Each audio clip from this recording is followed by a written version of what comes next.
Now, on a curbside delivery, you're not going to have the luxury of having a pallet jack, so we're not using that today.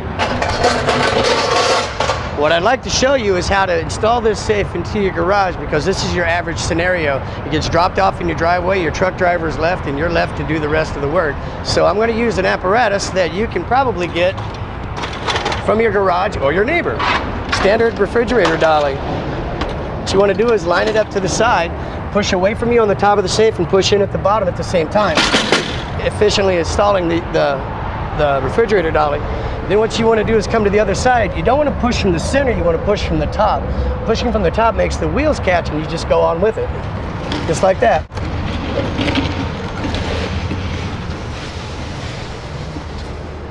Now, that is really just about as easy as it gets. What I'd like to show you is how to get the refrigerator dolly out.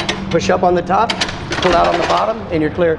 Most manufacturers actually bolt their safes right to the pallet. You're going to need a few tools. I like to have a pair of vice grips, Phillips head and or regular screwdriver, and at least a couple of sockets and a ratchet. And then what you want to do is inspect the inside and see exactly how it's done. Now, when unbolting a safe from the pallet, I actually have a preference for taking the complete interior out. That way it gives my body a little room to mess around inside.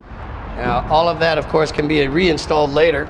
On the interior, you usually find little black covers for where it's actually bolted to the pallet. What you want to do is uninstall every one they've got. Now, on the back holes, you generally can't reach around the safe. That's what the vice grips are for. From the inside, loosen your screw just a little bit, go to the back, go ahead and grab the nut, come back to the inside and start unscrewing it. When you hear the vice grips hit, you're done. Now, this little tidbit I'm about to show you now, just in case you want to jump ahead, is it is a very big no-no. A lot of safes they don't stop at 90 degrees, they go full 180 degrees, so that means they have an exterior hinge. So if you pull down like so, and this hits, it's going to pop your door off and the safe's going to fall on its face. But doing this in any way, shape, or form is actually a very big no-no. Someone can get hurt. I'd like to show you one of the many methods of getting a safe off a pallet. One of my favorites is off the side. All of them will have where there's a gap in the pallet. You simply put a crowbar in there, pull back, and insert a roller bar. What I've got here is a piece of 3/4 inch PVC, Schedule 40.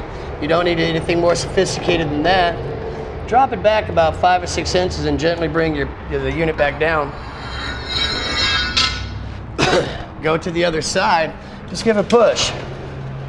As soon as that first piece drops, what you want to do is simply pull down on this edge. The unit will sit there all nice and pretty for you. Come over here, push up, pull your pallet out, and you're down. Now, as you can see, we're already off the truck, off the pallet, and flat on the ground. What I'd like to show you is the easiest way to push it to the wall.